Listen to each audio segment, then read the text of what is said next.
నమస్తే, welcome to Leo. మనతో పాటు ఉన్నారు సీనియర్ జర్నలిస్ట్ హేమసుందర్ గారు.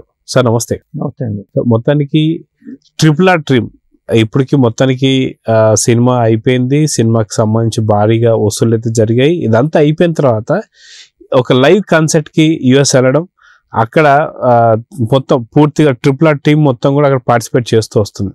అయితే ఇక్కడ ఒక ఆసక్తికర అంశం ఏంటి అంటే SSMB 29 సంబంధించి ఒక బ్రేకింగ్ అప్డేట్ కూడా అక్కడ ఇవ్వబోతున్నారా అనేటువంటి కొన్ని అనుమానాలు అయితే ఉన్నాయి. మొత్తానికి మీరేం చెప్తారు? అంటే ఇప్పటిదాకా మీడియాతో ఆయన మాట్లాడి వివరాలు చెప్పాలి. రాజమౌళి గారు చెప్పలేదు ఇప్పటిదాకా కూడా. షూటింగ్ చేస్తున్న షెడ్యూల్స్ కంప్లీట్ అయిపోయినాయి. కొంత బ్రేక్ ఇచ్చారు. సమ్మర్ వెకేషన్ లాగా మహేష్ బాబు కూడా సమ్మర్ వెకేషన్స్ ఉంటాడు కాబట్టి అయినాయి. ఈ సందర్భంగా వాళ్ళు అక్కడికి వెళ్ళారు కాబట్టి అక్కడ ఖచ్చితంగా లైవ్ కాన్సర్ట్లో అడుగుతారు ప్రశ్నలు, సినిమాకి సంబంధించి ఏమని చెప్పమని చెప్పాలి. కాబట్టి ఇదేదో అక్కడే చెప్పిస్తే నేషనల్ వైడ్గా మొత్తం వరల్డ్ వైడ్గా మీడియా కవరేజ్ వస్తుంది కదా అని భావిస్తున్నారు చాలామంది. బహుశా అక్కడ ఉన్నారు కాబట్టి ఇవాళ రేపట్లో ఏమన్నా ఆ మీడియా ముఖంగా ఏమన్నా వెల్లడిస్తారా అని అందరూ ఆసక్తిగా ఎదురు చూస్తున్నారు.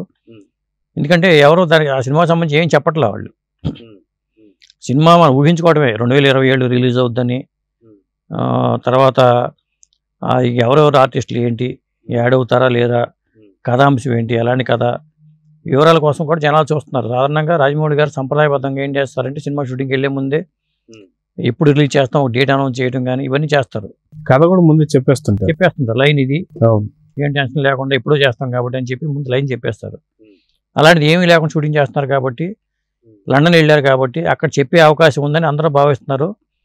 ఆ ప్రకటన కోసం ఎదురు చూస్తున్నారు. మన ఈ మధ్యన ఆయన షెడ్యూల్ అయిపోయిన తర్వాత పెడతారనుకున్నారు మీడియా సమావేశం, పెట్టలా.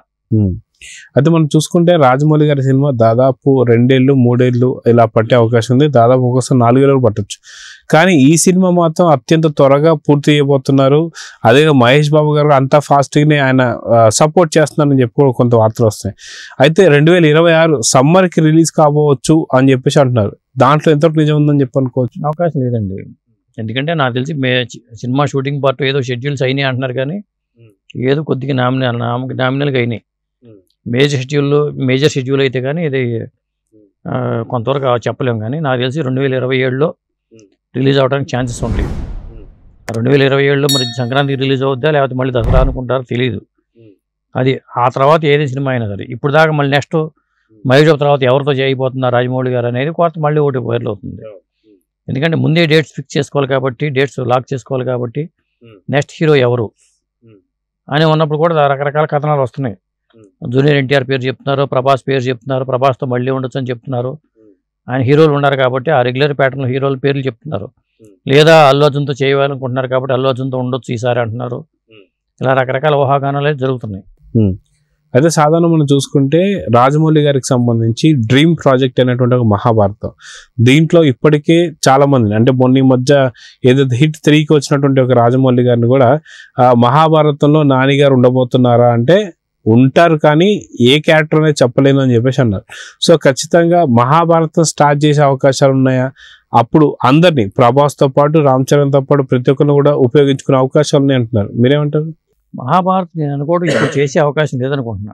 ఎందుకంటే అది పెద్ద ప్రాజెక్ట్ అవుద్ది. పైగా ఒక పార్ట్తో కంప్లీట్ అవుతుంది. పార్ట్లుగా చేయాల్సిందే. నేను రిటైర్ అయిపోదాం అనుకున్న టైంలో ఆయన మొదలు పెట్టుకుని చేసే అవకాశం ఉంటుంది. అది అప్పటిదాకా వేరే హీరోలతో సినిమాలు చేయడానికే స్కోప్ ఎక్కువ ఉంది. కాబట్టి ఏదేమైనా ఆయన సినిమా లైనప్ పరంగా చెప్పాలంటే ఒకటి ఏదైనా చెప్తే బాగుంటుంది. ఈ సినిమాకి సంబంధించిన డీటెయిల్స్ చెప్తే బాగుంటుంది. ఇప్పుడు RRR లైవ్ కాన్సర్ట్లో వాళ్ళు పాల్గొంటున్నారు కాబట్టి టీం అంతా అక్కడే ఉన్నారు కాబట్టి రామ్ చరణ్, జూనియర్ ఎన్టీఆర్, కీరవాణి గారు ఈ టీం అంతా వెళ్ళారు. కాబట్టి ఈ సందర్భంగా అక్కడ చెప్తే మీడియా పరంగా కూడా, ఎందుకంటే లోకల్ మీడియా పరంగా చెప్తే ఒక స్థాయిలో ఉంటుంది కవరేజ్. ఇంటర్నేషనల్ మీడియా పరంగా అక్కడ ఉంది కాబట్టి అవకాశం ఉంది కాబట్టి ఇంటర్నేషనల్ మీడియాలో ఈ కవరేజ్ వచ్చే అవకాశం ఉంది. దాని మీద ఫోకస్ పెట్టే అవకాశం ఆయన ఎక్కువగా ఉంటుంది. సాధారణంగా మనం అనుకుంటుంటే రాజమౌళి గారు అంటేనే ఖచ్చితంగా మార్కెటింగ్ స్ట్రాటజీ అంటే ఆయనకి తెలుసు కాబట్టి. సో ఇప్పుడు జాతీయ స్థాయి అంటే నేషనల్ వైడ్ కాకుండా ఇంటర్నేషనల్ వైడ్గా ఆయనకు సంబంధించిన సినీ లైవ్ కాంటెస్ట్ కావచ్చు, ఏదైతే RRR కావచ్చు, ఇవన్నీ జరుగుతున్నాయి.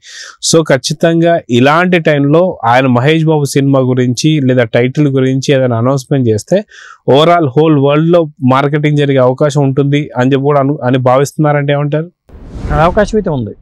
100% ఎప్పుడు దాకా ఉంటారో ఏంటంటే క్లారిటీ లేదు, కానీ 100% అవకాశం ఉంది. టైటిల్ అయితే ఇప్పుడు చెప్పరు, ఎందుకంటే ఇలాంటి సినిమాలకి టైటిల్స్ ముందు చెప్తే దాని మీద ఇది పోతుంది. కాబట్టి SSME 29 పేరుతోనే కొనసాగుతుంది. అది ఏంటి అనేది ఊహాగానాలకి మనకు వదిలేస్తారు వాళ్ళు. ఈలోపు మనమే రకరకాల వీడియోలు రకరకాల పేర్లు మనమే పెట్టేస్తాం. మనం పెట్టిన పేర్లో ఆయనే ఒకటి సెలెక్ట్ చేసుకుని అఫీషియల్గా అనౌన్స్ చేస్తారు. అది కాకపోతే సినిమా ప్రాజెక్ట్ డీటెయిల్స్ మాత్రం వెల్లడించే అవకాశాలు ఎక్కువగా ఉన్నాయి. ఇప్పటిదాకా చెప్పలేదు కాబట్టి ఇది ఒక మంచి అవకాశం కాబట్టి చెప్పొచ్చు కూడా. సో చూద్దాం సార్, ఖచ్చితంగా SSME 29 సంబంధించినటువంటి ప్రోగ్రామా లేదంటే ట్రిపులర్ లైవ్ కాన్సెప్టా అనేది మాత్రం అర్థం కాని సిచ్యువేషన్ ఉంది. ఎందుకంటే దీనికి సంబంధించి ఏదైనా ఒక సంచలనమైన వార్త రాజమౌళి గారు చెప్పబోతున్నారంటే అవుననే సమాధానాలు వస్తున్నాయి. చూద్దాం ఏం జరగబోతుంది. నమస్తే.